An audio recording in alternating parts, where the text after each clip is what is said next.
Men, and I use the term ever so loosely. Got another unique old treasure in the shop here today. 1959 XLCH motor in a 1957 Norton feather bed frame. It's here because the magneto quit sparking apparently, and it pops out of second gear. So yes, the owner is correct. I couldn't get it to spark either, so we're going to tear the trans out of it, pop the gas tank off, pop the carburetor out so you can pop the magneto off. I think we're going to work on the trans first, so let's tear it apart.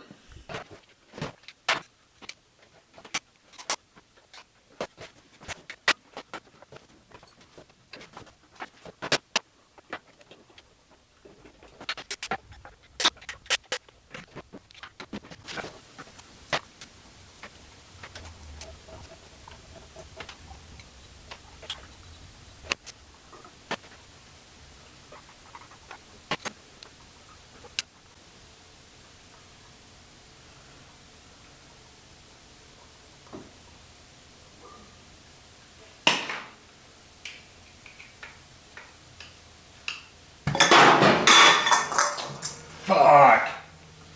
Ay, ay, ay.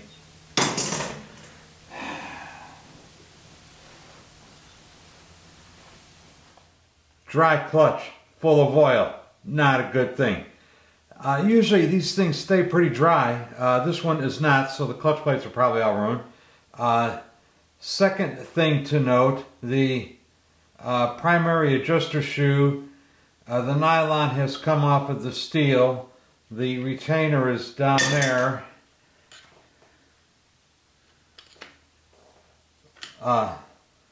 Luckily none of those parts tore anything up. Despite all the oil, the inside of the covers managed to get all rusty.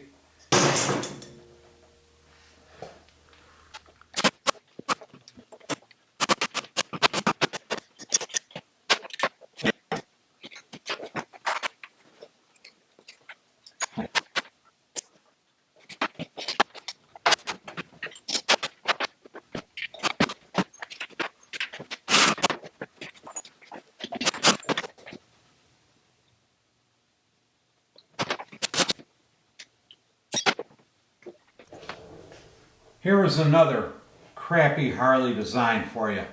The sprocket, of course, won't come off. There's nowhere to get a gear puller on it evenly. This gear puller is probably really too small for this job, but it's the only one I got that fits in between the case and the sprocket. And what I'm pulling on is not actually the sprocket. What I'm going to try to pull on is actually the side plates of the chain, which of course could damage the chain if the sprocket doesn't come off easily. Had they drilled a couple of threaded holes in this thing so you could put a gear puller in it, that would be great, but they didn't. And this steel is Harton. I don't know, I've never tried drilling it with a solid carbide bit, but then of course you'd have to tap it for holes. You know, what the fuck? They couldn't put fucking 2 holes in there to put a gear puller in? Jackasses.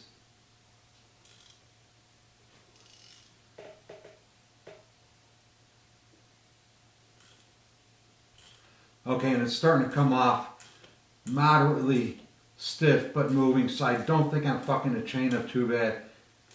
If I am, I'll take a look at it, and this one I'll have to buy a new chain probably. But we'll see. It's stiff, but it's moving. Right now, I don't think I'm hurting anything.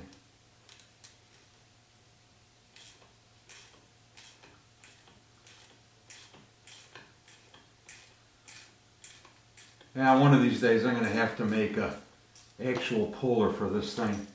One of these days.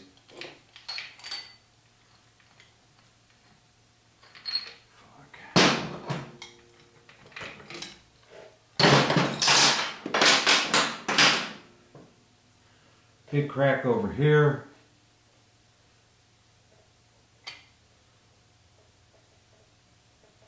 Yuck.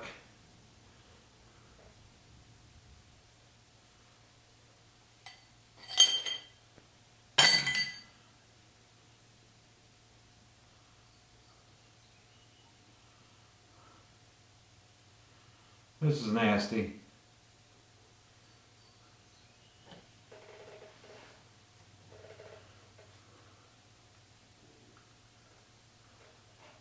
Anyway, that's that. Neither of the locking tabs are bent over. The kickstart shaft nut looks like it's still tight though.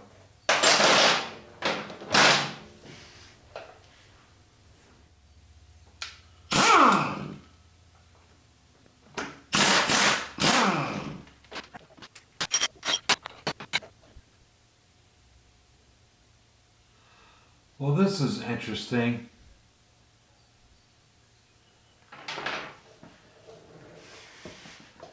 I always enjoy Harley archaeology. This is interesting. I see this kind of buffed area, and what I thought was a crack with the weld and bubbles showing through. I think this says C-R-A-M, cram.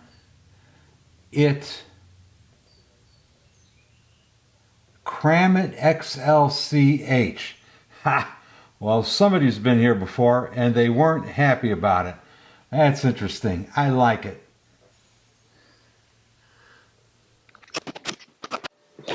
And of course we have to have one that's different. Fucking douchebags.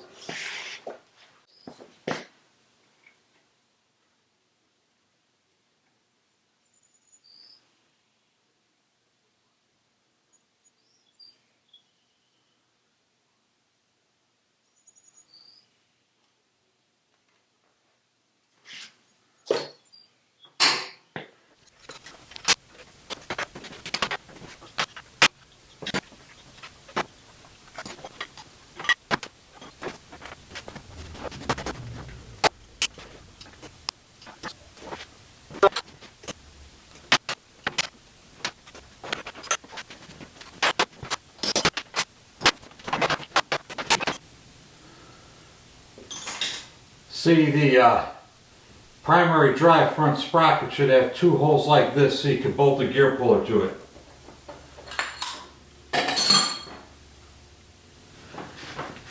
This has been cracked and blown out. This has been cracked off. This looks like a pretty good weld. This down here looks like a pretty good weld. And they've got some kind of illegitimate cover plate bolted over the bearing. There can't be anything good going on in there. And where this Welch plug is pressed into the end of the crank to cover the shifter fork shaft, there's a makeshift screw and doodad in there. That can't be any good. This little plate looks like it had two screws, one here and one here, and I bet they were torn off by the O-ring chain, which, as I have stated previously, is too big for these engines.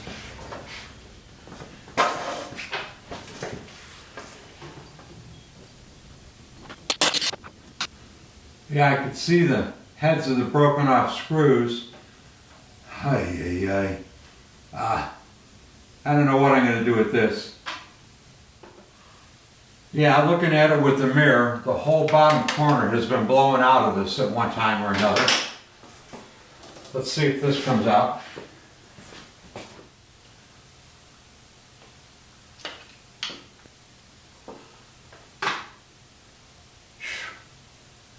Okay.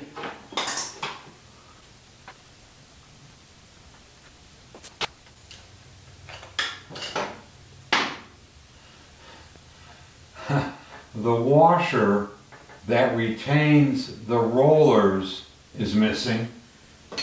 Interesting. Kind of a lot of end play. Should be probably a third of what I'm seeing there.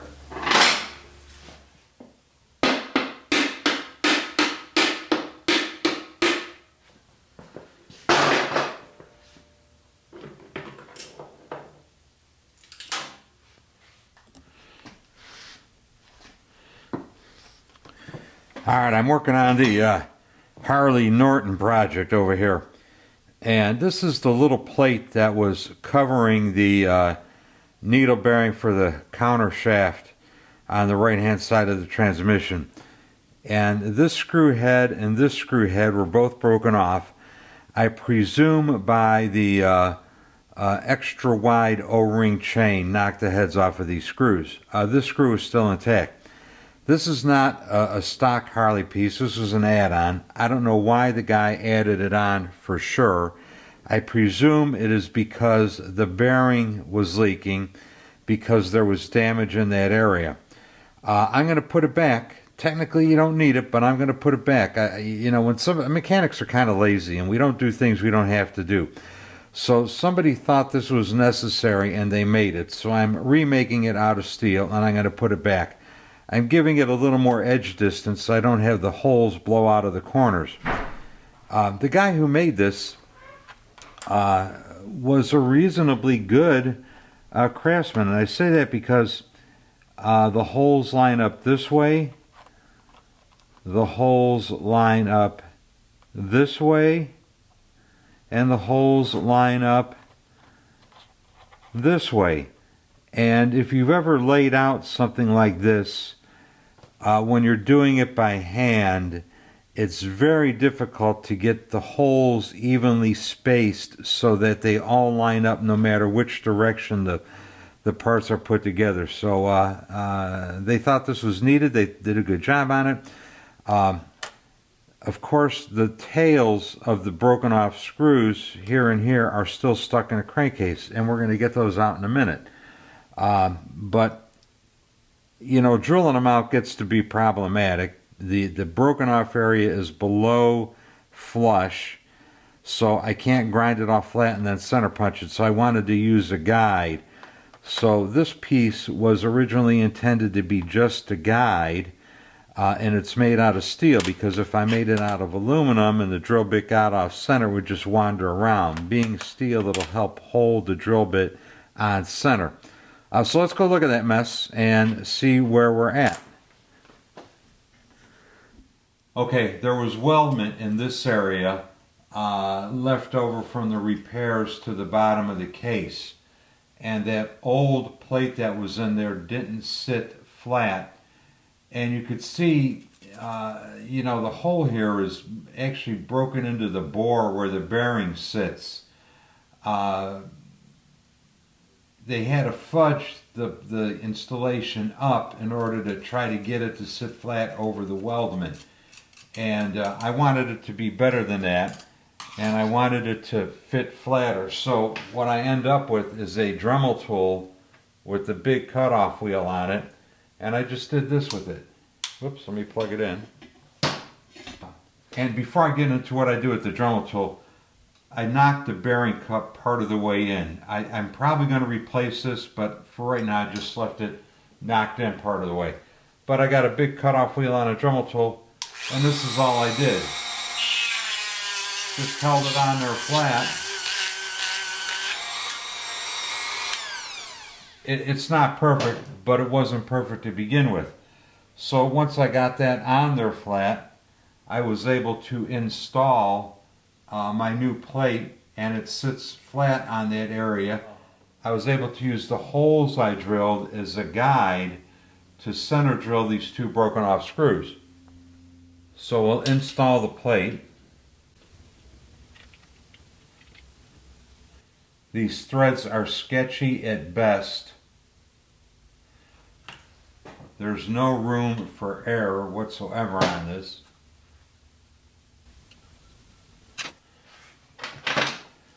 I've already used a transfer punch to center up on what's left of the screw. This is a left-hand drill bit, and of course the hope is that the left-hand drill bit might catch it enough to pull the screw right out. And we're going to drill it some more.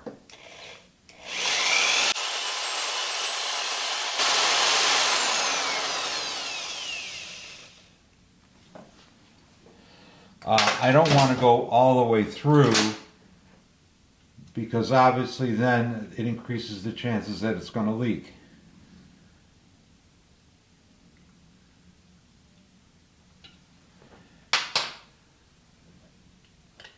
I'm pretty much on center. These are number 8 screws, so these are pretty small.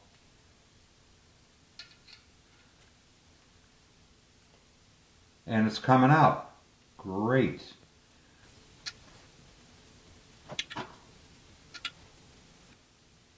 A guy doesn't get any luckier than that.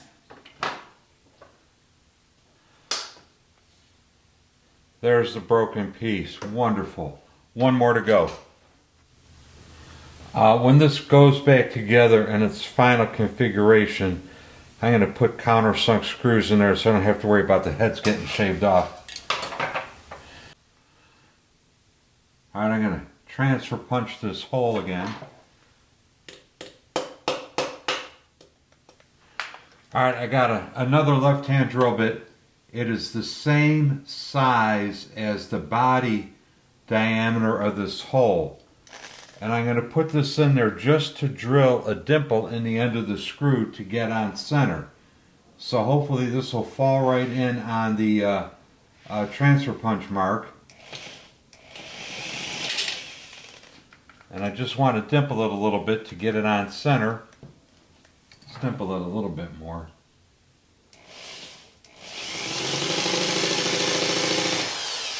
That doesn't sound good. I hear something banging around in there, kind of. Let's get the screws out of the way.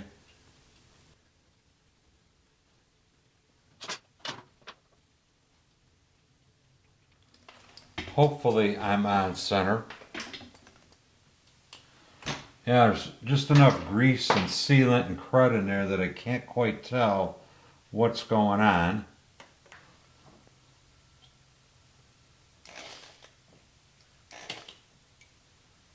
Well, why the drill is not happy.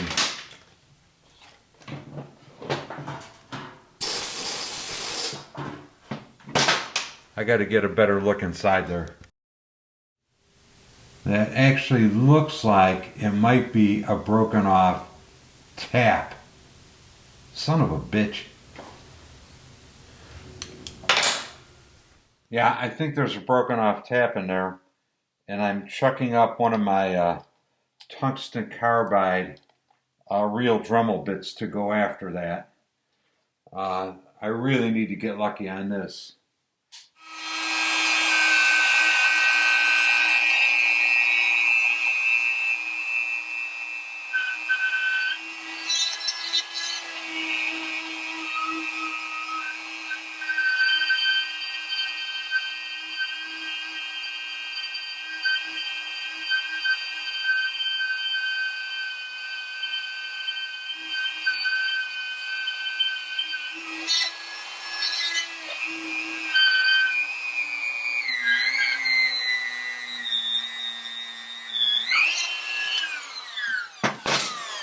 I think I got it.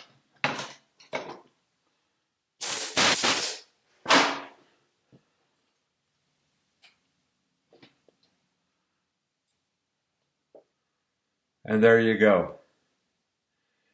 It is. It's the end of a broken tap. Great.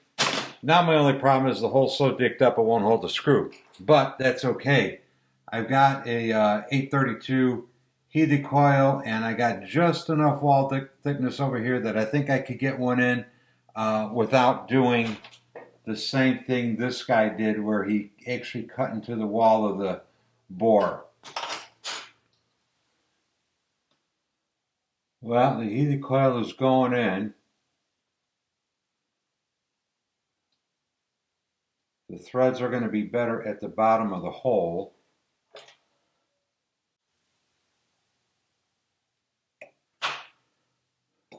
So I'm going to run it all the way down to the bottom.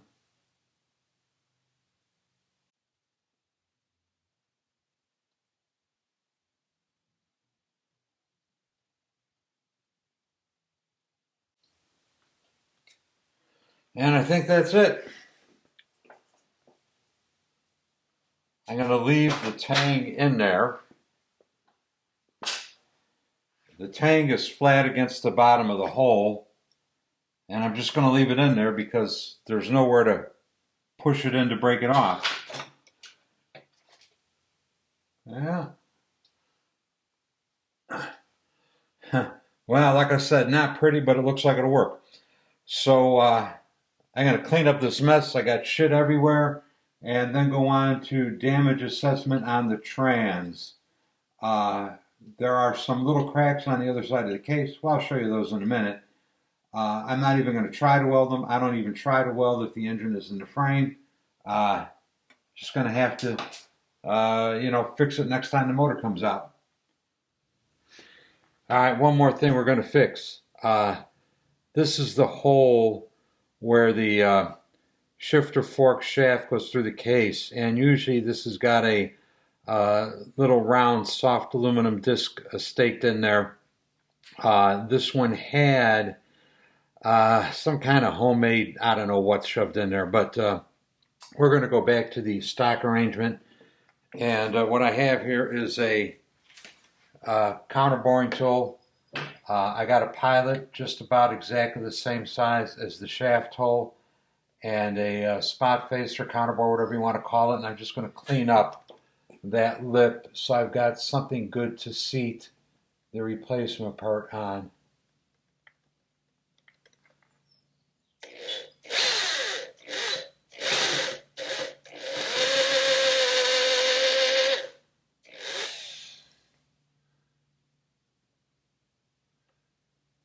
Go down just a little farther.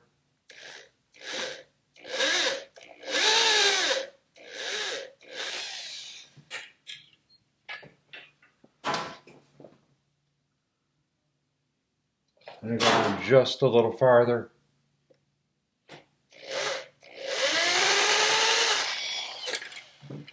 And that looks good to me. I got a nice round flat surface onto which I could drive the replacement piece I'm going to turn out on the lathe, and that will fill this hole up. So we're done on this side of the motor with everything I'm going to do for now. So here's the other side of the trans.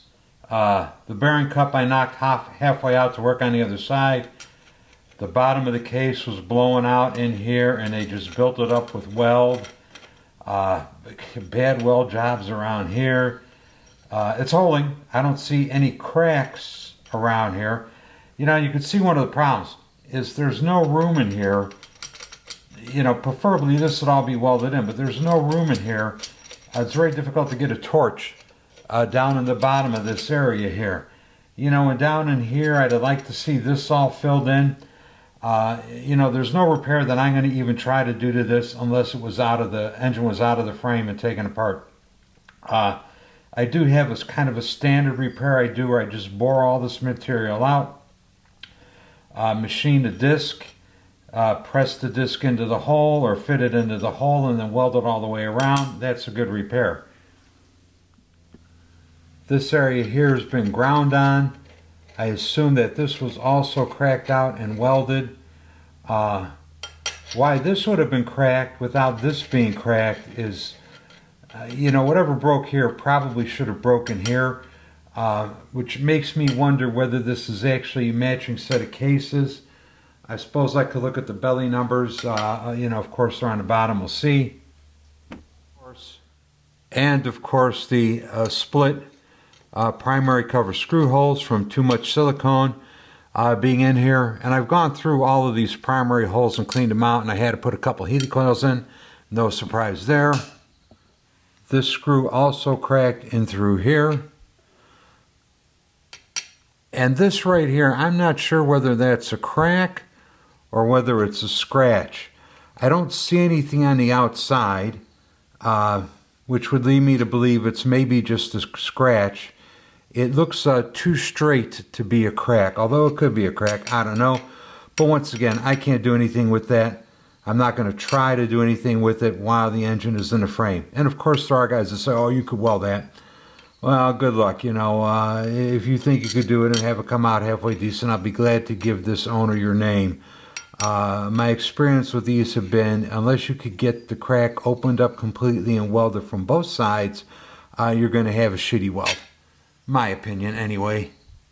And just FYI, all the trapdoor bolts were jacked up, so there's 4 new heating coils in there.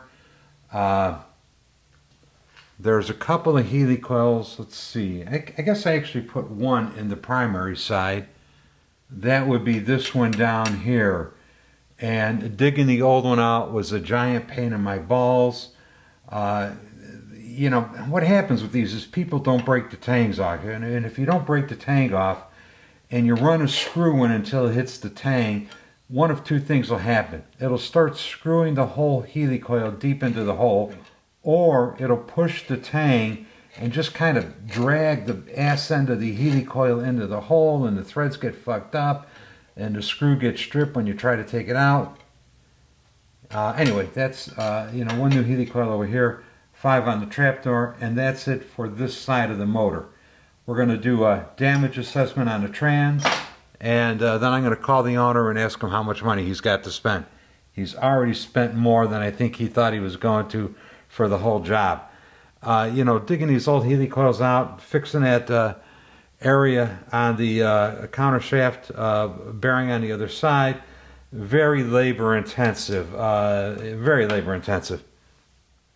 Okay, this is why we're here. Trans problems. The chief complaint was that it would pop out of second gear. So this bottom gear set is the counter shaft gear set. You got your first counter shaft first gear, your counter shaft second gear, your counter shaft third gear, and your counter shaft fourth gear. Contrary to what you might think, the counter shaft second gear is actually third gear. The counter shaft third gear is actually second gear when you're driving, and this is counter shaft first, well, counter shaft fourth gear, but really first gear when you're driving. And it might be hard to see, but you see this big gap right here? And you see how there's no gap here whatsoever? And in fact, the counter shaft fourth gear hits the counter shaft third gear. There's insufficient clearance here, and there's too much clearance here. So this gear is not engaging as far as it should be engaging into the counter shaft second gear, which is really third gear, and this is second gear. So this makes perfect sense. This is the opposite side of the transmission, and this is the pawl carrier, and right here there's a shim between the pawl carrier and the trapdoor. If this shim were removed, it would shove the shifter forks and the offending gears out towards the clutch basket, which is the direction they both need to move. It's not unusual to see a shim in here. I can't get my caliper on this thing because there's too much stuff in the way, but this looks unusually thick.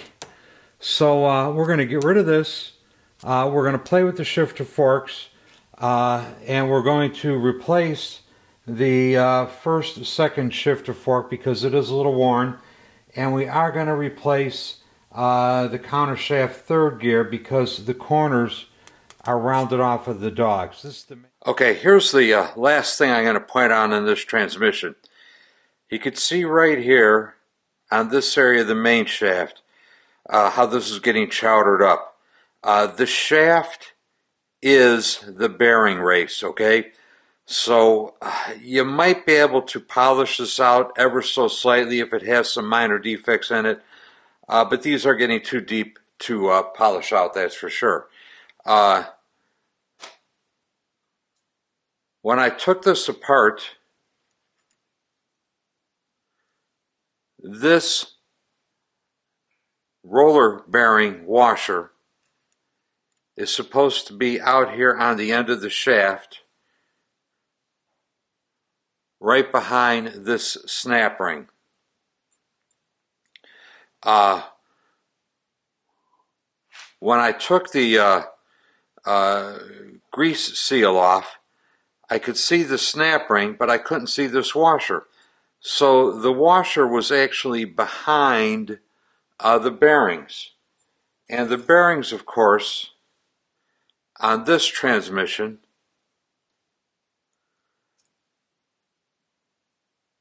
would have been positioned like this. And the gap in the snap ring is sufficient that the bearings could have come right out of this thing.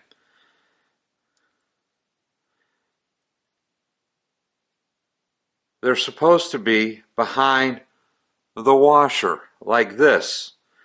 And it's very difficult to see, but let me try to get you in even closer. Okay, this is a main shaft transmission roller bearing. And you could see the end of this shaft is starting to get dicked up over here. So the bearings are dicked up. Not all 23 of them, but many of them are getting dicked up. The shaft is getting dicked up. The race looks okay. I will probably run the lapping tool over the race just to make sure it's round and smooth. So we're going to replace the rollers and we're going to replace the shaft. These things, they're going to roll for a while and the trans will work. But I'm rebuilding this for this guy. If it were to blow up, 50 miles from now and this bearing disintegrated and pieces started breaking off, whose fault is it going to be? It's going to be mine. So, I'm trying to give him the best job possible within the constraints of the engines remaining in the frame. And this is going to be replaced and the shaft is going to be replaced. I really kind of got no choice. I got a piece of aluminum welding rod and it's actually getting caught. The pits are deep enough that it's catching the tip of the welding rod in them. So anyway, bad roller bearings. Okay, and I'm going to roll this around so you could see, the pitting in it all on this edge over here. And that may be because this washer was back here instead of out here. And the washer offers some protection for the bearings to keep crud from getting in there. But anyway, all the way around, it's beginning to, disintegrate. And this will last for a while. The question is how long of a while, I don't know. But anyway, this is going to be replaced. And with that, I am out of here. I'm going to order some parts, and when they come in, I'll show you the adjustments made to the trans, and we'll put it back together again. And maybe fire it up in the next video. This might only be a 2-video thing. But anyway, I am out of here. We'll talk to you later. Thanks for watching. Bye. Men, if you like this channel and this content, the single most important thing you could do to help grow this channel is to hit the subscribe button.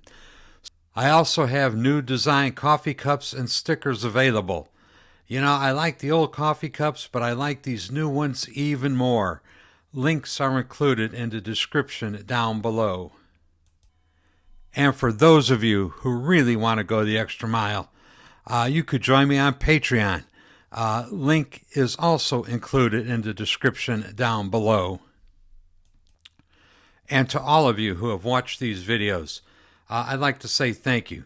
Thank you very much. I really, really do appreciate it. We'll see you next time. Bye.